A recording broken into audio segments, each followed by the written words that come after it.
to do with just make a sound with my mouth, and I and went like that. No They just way. loved it. Highest rated food truck in America, they said. When we in the New York action, I don't. You want to talk? You gotta take risks. Try to fail in Brazil, and you're done. Matthew McConaughey. Right, yeah. He loves this place. COVID's not a hoax. Great impression, by the way. Thank you very much. I've been DJing at parties since I was 12 years old, professionally. Did I fuck it up? Did I just quit Apple to open a food truck? I don't want to fight this huge guy. Yeah, I mean, yeah, I don't think it's a choice. No, it's not a good idea. Probably wanted to, but you're loud. So I'm here with Fernando. Fernando is the owner of Boteco, and this is actually probably my favorite food truck here in Austin.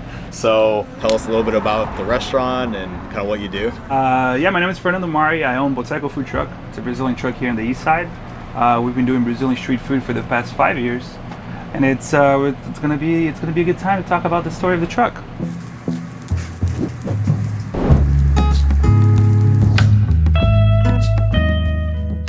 We don't do fancy food. We represent Brazilian street food from the southern region of Brazil.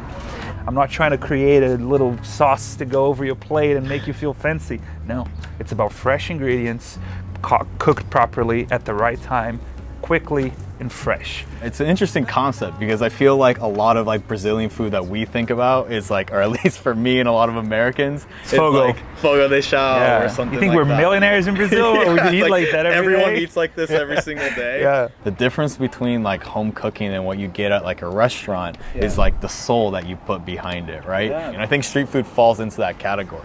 Yeah. What do you think it is? Look, I know a lot of chefs that can cut onions at multiple different angles to cook great food. You don't need a technique sometimes. What you need is the vision. You need to represent something. Because at the end of the day, what I'm trying to do, I'm trying to represent the hardworking people of Brazil. And we have a beautiful culture there that doesn't get really well represented in terms of food in America. As you said, most people think about fogo when they think about Brazil, and there's so much more. Yelp about it. Let's eat this damn food. Nice.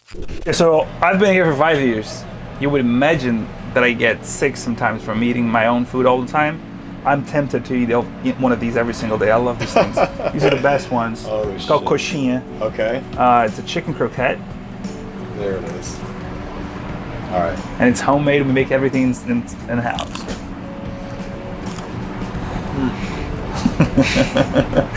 It's addictive. I love it. I'm gonna have one too. Like the crunch on the outside and how creamy it is on the inside is just a perfect combo. There's flavor on the outside. We make sure that the crust is totally flavorful, and then the inside is moist and creamy. So good. This one here is for the cameraman. Win a couple of awards with Yelp. We won as highest rated food truck in America. That's Yeah. crazy. Like Yeah. not a small feat. No, that was. I mean, you know the people that are on Yelp. I used to have nightmares about Yelp. Oh my, probably the worst people on Yelp. I used to freak out when I heard the bling bling, because I was like, oh, somebody's reviewing the food. Right. Is it gonna be nice? The elite Yelpers, right? Fucking Get it. worst. My point of view is, did you come here? Did you like it? Yeah. Was it good? So give it a 5-star. I feel like because they're elite, they're like, oh, I have to find every little detail, you know? It's Right. like, And if get you're in a that bad stick out mood, your you're ass. not gonna have a 5-star Yeah, meal. Exactly. Say, but to be measuring the amount of, like the temperature of the steak. So this is 38 degrees. I asked for 37. Like, come People do that. on. Really? Oh yeah, people bring thermometers. It's not even a joke. No, it's not a joke. It's true. So I mean, that's a little too much. You know? Elite Yelpers need to chill, is essentially what we're trying Yeah, to say. man, just enjoy life a little bit. Just enjoy the mistakes. Mistakes are part of it.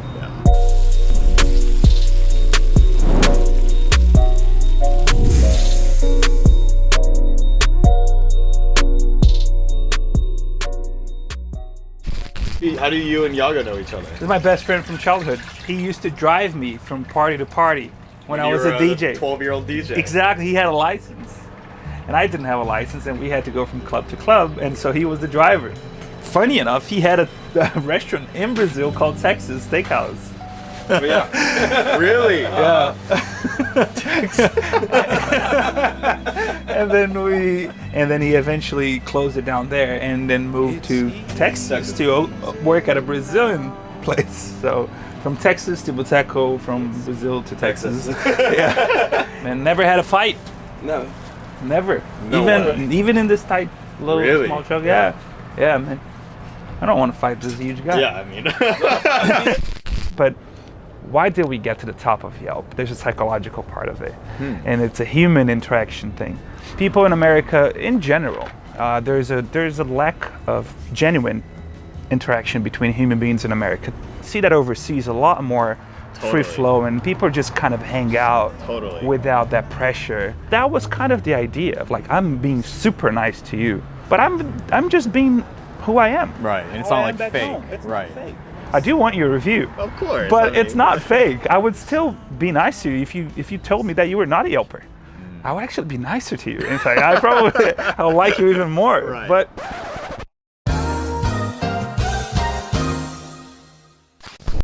all right, so what do we have next? we got fried empanadas, right? So we got the beef and the cheese empanada. Okay. Oh. Nice. Oh, we got some steam out of it too.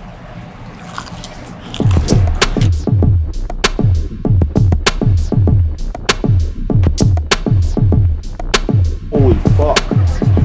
The secret is for the crunchiness, What is it? rum. Rum? Yeah. Anytime you're gonna fry something, make sure you have rum in the dough.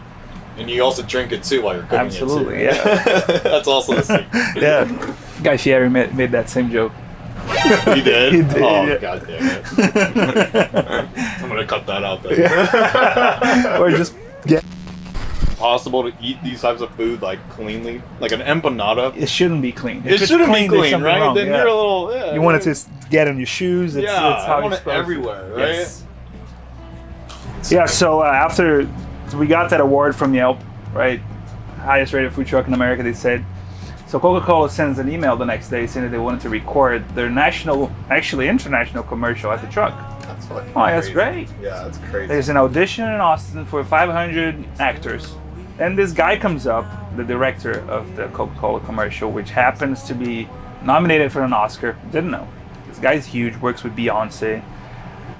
He comes up to me and was like, "Are you an actor?" I'm like, "I'm not, but I can be if you want me to." Thank you. So he literally got his phone. I was like, "Okay, tell me why you should be the actor for Coca-Cola." And started recording me just like that on the spot. Told my story and said it would be great for Coca-Cola to associate the brand with an entrepreneur story just like that, and it would be great for them, and it worked. And I got on the top 10. I had to do another interview where I had to drink an imaginary Coke. And I've always been able to do like weird sounds with my mouth. I've always wanted to do this. So I remember just thinking about it, I'm like, this is the moment where everything makes sense. I spent my whole childhood mastering this useless thing to do with just make a sound with my mouth, and and it went like that. No and they just way. loved it. And immediately the guy was like, that's it, there's the guy. So I got assigned to be the main actor for Spanish and English, Central and North America for Coca-Cola for 4 straight years. And became a SAG actor. What the fuck?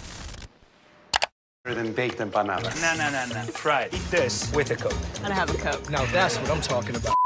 Well, actually, you have one of the biggest fans in the world in Matthew McConaughey. Right, yeah. What's kind of like the story behind that? I heard he loves this place. Yeah, Matthew and his assistants, they were trying to throw a party to his wife. And she's Brazilian.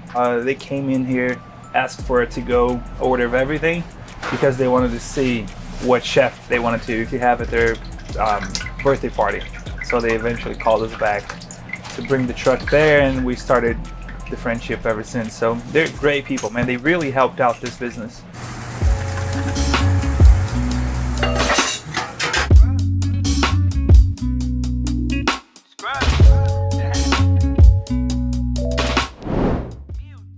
So if there's one dish that kind of made us famous, this is it. Okay. The picanha grelhada.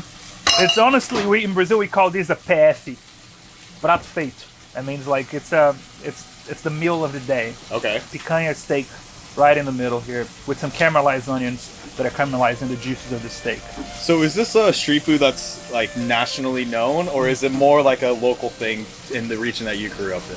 This would be the national one. This is feijoada. The whole country eats it at least once a week. And this one here, yeah, everybody would know, but it would probably a little more expensive. I see. Because of the steak. This is actually inspired in my city. We have a tradition to eat a bowl like that in our soccer games. Yeah, so we call it feijão tropeiro. So it's just like that, but you usually, because of the fans and the hooligans and all that, they can't have utensils. So you have to like fold the top, the lid, and make the lid a little spoon and eat it like that. So it's the whole city. That's the beauty of street food. Yeah, exactly. You be doing things like that. Yeah, you find a way. Right. To be. And the more and more you show me these different plates and like culture about Brazil, I'm like, how the hell did you ever leave? I'll say it like this. If you're young and broke, it's a great place to be. If you're rich and old, it's a great place to be. If you're somewhere in between, might not be the great place to start a business or to do something like that. But always a great place for food. Oh my God, man, it's amazing food, amazing food. And some other things too. Texas just mandated that now everything is 100% open. I want to hear your honest thoughts about it. What are you thinking? The amount of money that not only me, but all small business owners have lost this past 12 months is crazy. But it's not all about money, right? There has definitely been a crisis, a health crisis. But what I think is that we should be open 100% in Texas. Businesses should not be suffering or being dictated how they can operate. I mean, it's utopic to try to please everybody, but I like to find a middle ground. And the middle ground would be like, you can still wear a mask if you want to, and don't bitch out if I don't. Right. There's something to be said about this story. Every single time I was obnoxious about Yelp and reviews and being on top of it and providing the best fresh experience that I could give it to a customer. I did that for 3 years non-stop. I worked countless amounts of hours. That was the payoff. That was America to me saying, here it is, son. Go enjoy it right now. So that doesn't happen in Brazil. Stuff like that doesn't happen all over the place. So I don't take it for granted. And not that I didn't get lucky. It was hard work. It wasn't luck. The guys didn't magically show up at here. CocaCola didn't magically show up at the truck. It was because of that hard work that I put into, and the recognition and the good heart of people who actually wrote and supported the business for so long. You know, it's a cycle. It's called capitalism. It's the best thing there is. Que iniciar, velho, eu tava sonhando negócio maluco, você não vai acreditar, vou te contar daqui a pouco.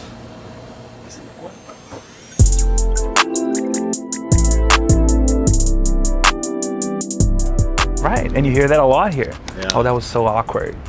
It's not awkward, man. It's just You have a great Becky voice. yeah. Well, we have a lot of yeah. I can go down that one. Yeah, I hear you. yeah. I hear you.